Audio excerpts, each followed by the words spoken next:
And we are back. Welcome.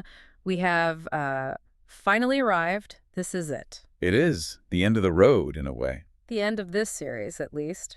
We've reached the final piece of the puzzle in our journey through Genevieve Behrend's work, Your Invisible Power. It really has been a journey. Hasn't it? We've spent the last few sessions, really taking apart the engine of this philosophy. We talked about visualization, the word, faith, action. All the components. But today is different. Today is different. Today, the focus shifts from just learning the theory to the final act, to integration. Mm-hmm. We're talking about asking as if received. Which is, I think, where the rubber really meets the road. It's one thing to understand all this intellectually. Oh, absolutely. It's another thing entirely to live in that state of reception. Mm-hmm. In the middle of a chaotic Tuesday afternoon when everything's going wrong. Yes. To ask and actually believe the answer is already there, that's the challenge. And that's what we're decoding today. Exactly. And I think for a lot of people, myself included, this is the hardest part. It's easy to daydream. It is, it's really hard to trust. It is. So before we jump in, I just want to set the tone. We are not talking about magic here. No wands, no spells. No. We're talking about what Behrend calls ordered mentality, the architecture of being. We want to keep this calm, modern, and really, really practical. That's the goal. Strip away the mysticism and just look at the mechanics of it. Mm. How does the mind actually interface with reality? Right. How do we go from that chaotic, fearful state to a state of calm command? I love that. And hey, before we get started, just a small request. Hmm. If this episode helps you, please hit like and subscribe for the next one. It makes a huge difference in getting this out to more people. It really does. So our mission for today is pretty clear. Let's lay it out. We're decoding chapter 16 from Behrend's book, but we're also going to synthesize everything we've learned so far into one, a single usable method for daily life. Okay, let's start with that term, asking. Because when I hear prayer or asking, my mind immediately goes to begging. Pleading. Looking up at the sky and saying, please, please, can I have this? That's not what she means, is it? Not at all. In fact, that kind of begging is, in this framework, completely counterproductive. How so? When Behrend says prayer or asking, she isn't talking about trying to convince some reluctant deity to change its mind. She calls it scientific thinking. Scientific thinking. Okay, that's a very different vibe. Break that down. What does she mean by that? She means it's the positive, enthusiastic, but not strenuous realization that the life substance, the energy of the universe, is intelligent. It's responsive. It's not just dead matter out there. Exactly. She calls it a plastic, subjective substance that fills all space. And because it's intelligent, it just responds to the mold you provide for it. So asking isn't begging for a favor. It's presenting a clear mold and just knowing with confidence that the substance is filling it. I want to pause on plastic, subjective substance. That sounds a little abstract. It does, but think of it this way. Plastic just means malleable, shapeable, like clay. Okay. And subjective means it's subject to the impression you place upon it. It doesn't have its own agenda. It's neutral. So it's like an operating system waiting for code. It doesn't judge the code. It just runs it. Precisely. You don't beg steel to hold up a bridge. No, you'd be locked up. You understand its properties, you make a blueprint, and you build according to the laws of physics. If you align with the law, the bridge holds. It's cause and effect. That makes so much more sense. It takes the emotional desperation out of it. Right. And this brings us to that fantastic analogy from the source material, the story of the mechanic. Oh, I love this story. It's the perfect illustration. It really is. So you've got this driver, car won't start, engine's dead. And he's freaking out. He's kicking the tires, banging on the dashboard, just putting all this effort in, all this strenuous, useless energy. Exactly. Brute force, nothing works. Yeah. So he calls in a specialist. And the mechanic arrives. And he's calm. Totally calm. He listens for a moment, takes out a small hammer. And just tap. One little cap in a very specific spot. And the engine roars to life. And then comes the bill. For $100. And the driver is outraged. He says, $100 for a 2-second tap with a hammer. And the mechanic's reply is the key to this whole thing. He says the tap was $1. Knowing where to tap was $99. That's it. That's the whole philosophy in a nutshell. Most of us are the driver banging on the engine, wasting all our energy. And asking, in the Behrend sense, is the precision tap. Yes. It's knowing exactly where to direct your mental focus. You're not fighting reality. You're applying a specific thought, a mental mold, to the responsive substance of life. It's such a relief to hear that. I think our culture is so addicted to the idea of struggle. We are. We think if we're not burning out, we're not working hard enough. But the real work is the mental precision. The internal alignment. Which leads directly to the next critical rule. Thought form first. Okay, let's unpack this. It sounds simple, but I feel like this is a major tripwire for people. Yes, it means the inner model must always, always precede the outer expression. The blueprint before the house, that seems obvious. It does, but here's the twist. She says you cannot think a thought in the future. Wait, what? Say that again? I'm planning my whole week. I'm thinking about the future all the time. You're planning for the future, but the actual act of thinking is happening right now, in this second. Okay, I see. And that plastic substance is reacting to your mental state right now. Doesn't know it's Tuesday. It only reads the current signal. Ah. So if my current signal is I really want this thing, what is the universe or the substance actually reading? It's reading wanting. If your thought is, I will be happy someday, you are creating a perfect mold of waiting for happiness. You're just asking for more waiting. The universe says, okay, you're waiting. Here you go, more waiting. You are affirming the distance between you and the thing you desire. Wow. That's a huge linguistic trap we all fall into. So if I say, I want that promotion, I'm actually cementing the reality that I don't have it. You're reinforcing the gap. Yeah. To ask as if received means you have to create the mold of it already being here. You have to feel the reality of it now. It's like debugging your own code. Yeah. You have to find all the lines that are creating a loop of not having. It is. It requires what she calls ordered mentality. Yeah. And you can't have that if your mind is a mess, which brings us to the prerequisites. Right. Before you can make that precision tap, you have to do some cleanup. A lot of cleanup. You can't pour clean water into a dirty cup. Perfect image. And the first piece of grime we have to scrub out, according to Behrend, is hurry. Hurry is fear. That's the quote. That's the axiom. And this is so profound and so backed by modern science. It's the default state of modern life, though, isn't it? We're all rushing. I feel it right now. Why is that so toxic to this process? Because hurry puts you in a physiological state of fight or flight.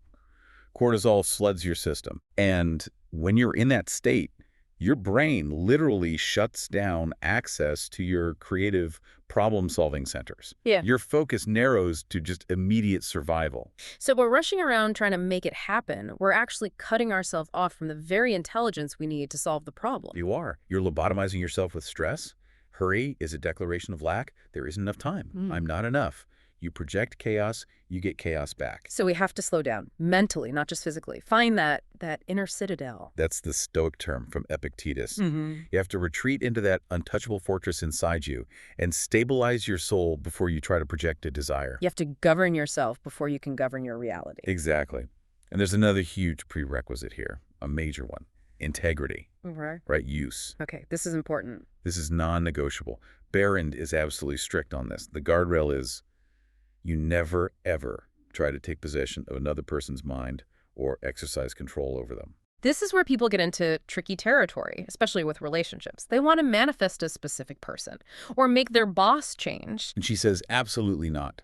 To try and coerce another person, even just mentally, is to violate the fundamental principle of their individual freedom. And it backfires. It always backfires because you're operating from a need to control, which is rooted in fear. So you're planting fear.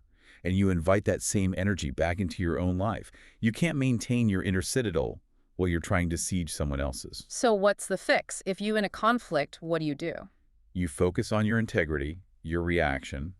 You visualize the harmony, the solution, but you leave their free will completely out of it. You clean your side of the street. It's tough, but it's also incredibly freeing. It is. Okay, let's get practical. We have the theory, we have the prerequisites. No hurry, no coercion. Let's apply this to real life. We've got 3 examples: work, relationships, and habits. Let's do it. Let's start with work. Okay, scenario A. I need a new job. I'm stressed. Bills are piling up. I'm just blasting out resumes in a total panic. How do I apply ask as if received here? First thing, you have to stop the panic. Remember, hurry is fear. If you're sending resumes from a place of desperation, you're broadcasting, I am desperate. Okay, so I stop, I breathe, I find that inner citadel. Then what? You build the inner model. Behrend tells a story of a woman who needed a job. She didn't just wish for one. She visualized herself in the role. She felt it. She asked herself, if I already had this job, how would I feel right now? How would I wake up? She wouldn't wake up panicked. She'd wake up with a sense of purpose. Right. She fitted herself into the mental mold of an employed professional. She acted from clarity, not panic. And then, and this is key, she took proof action. What's a proof action? She did the next right step, cheerfully. She sent the email, she made the call, but she did it with the calm confidence of someone who knows the harvest is coming. That's where implementation intentions come in, right? The if-then planning. Yes, exactly. Peter Goldwitzer's research. It's the bridge. If it's 9 a.m., then I will research 3 companies. It takes the emotional decision-making out of it. You just follow the plan. It's mechanical in the best way. You're just the mechanic making the taps. And you're detached from the immediate result of any single tap because you're confident in the ultimate outcome. Okay, example B, relationships. This one's tricky because of that no control rule. Very tricky. So I'm in a conflict with my partner. We're distant. My instinct is to try and change them, to argue my point until they see it my way. Which is just banging on the engine. It never works. So what's the method here? How do I ask for harmony without manipulation? You choose repair language and respect before you see the result. You visualize the connection, the feeling of harmony. You ask, if we were already healed and close, how would I be speaking right now? I wouldn't be defensive. I'd be listening. I'd be calm. So you become that now. You act as if the relationship is already healed. As the book says, wisdom guards the heart and tongue. You stop speaking the conflict into existence. And crucially, I'm not visualizing them changing. I'm visualizing the relationship feeling good. Correct. You visualize the quality of the connection, not the specific behavior of the other person. You hold the space, you don't drag them into it. That's powerful. Okay, last one. Example C, habits. I want to build discipline. I want to be a runner. This is all about identity language. You don't say, I'm trying to become a runner. You say, I am a runner. even if I'm on the couch eating chips. Especially then. Because if you say, I am a runner, the couch starts to feel uncomfortable. It's inconsistent with your identity. You claim the identity first. And then you add a simple routine. An implementation intention. If my alarm goes off at 6 a.m., then I put on my running shoes. Yeah. No negotiation. As the source says, practice beats inspiration. You don't wait to feel like it. Never. The feeling follows the action. The amateur waits for the muse. The professional just shows up and does the work. It really is a management strategy for your own life. It's about being the CEO of your own existence. It is. It's self-management. Okay, let's zoom out. We've covered so much in this series. I want to put it all together into one cohesive picture. The mosaic. Let's do it. When you look at the whole system, it's a clear progression. So let's walk through it. What's step 1? The picture. The mold, the blueprint. You have to have a clear image of what you want. No image, no shape for the substance to fill. And after the picture comes... The word, the vessel. Your internal and external speech has to match the picture. You can't visualize health and complain about being sick all day. Next up, faith. Which we know isn't blind belief. It's ordered mentality. It's the calm confidence that the law works. The mechanics knowledge. Then we have works. Proof actions. You have to do something physical that demonstrates your belief. Action completes the circuit. And then prayer. Today's topic. Ah. The calm claiming. It is mine. Not, please can I have it. And finally... Remembrance. The constant return to the center. Because we forget, life gets noisy. The practice is to just keep coming back, keep realigning. It's a beautiful cycle. Okay, I think this is the perfect time to actually do it. To practice it. Let's do it. We've prepared a guided exercise, the final Mosaic prayer practice. So if you're listening, and you can, I invite you to just pause for a moment. If you're driving, please keep your eyes on the road, but you can still follow the process mentally. We're going to walk through 7 steps. Step 1, quiet the body and the breath. Just stop.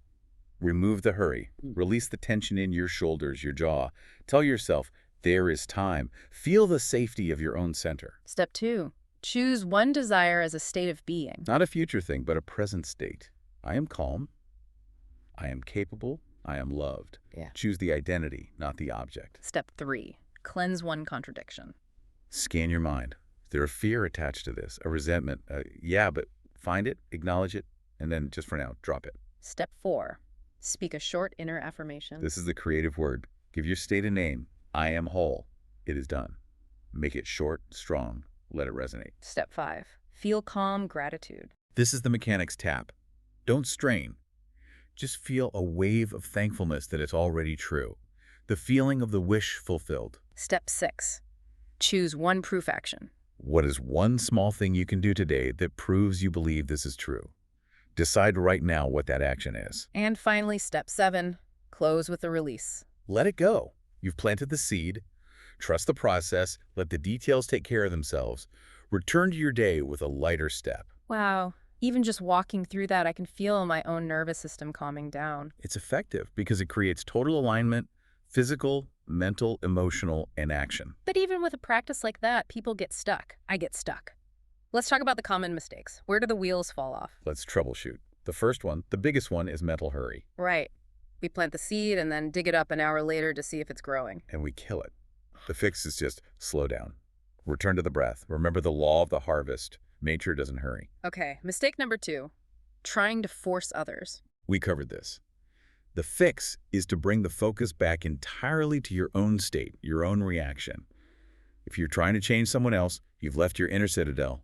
Go back inside. Mistake 3.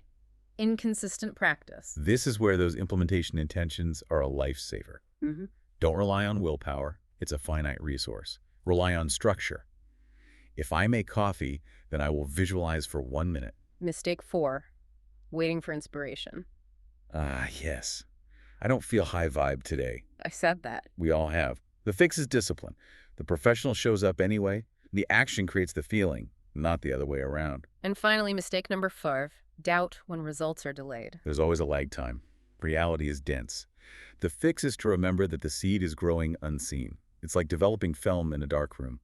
If you open the door to check, you ruin the picture. Keep the door shut. I like that. Keep the door shut. Okay, we're nearing the end of our series. I want to leave everyone with a final recap. The essential takeaways. Let's do it. 7 points to carry with you. The inner model always precedes the outer form. Be it before you see it. Next. Asking is an alignment, not a plea. You're tuning the radio. 3rd. Hurry is a form of fear. Release it. Move with purpose, not panic. And the 4th point. Respect the freedom of others.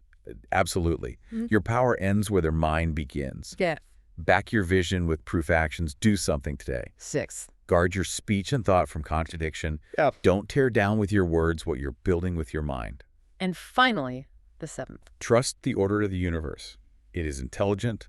It is responsive. It's on your side. That is the perfect summary. And here's my invitation to you, the listener. This is dense material. I really encourage you to go back and restart the playlist from episode 1. Listen again.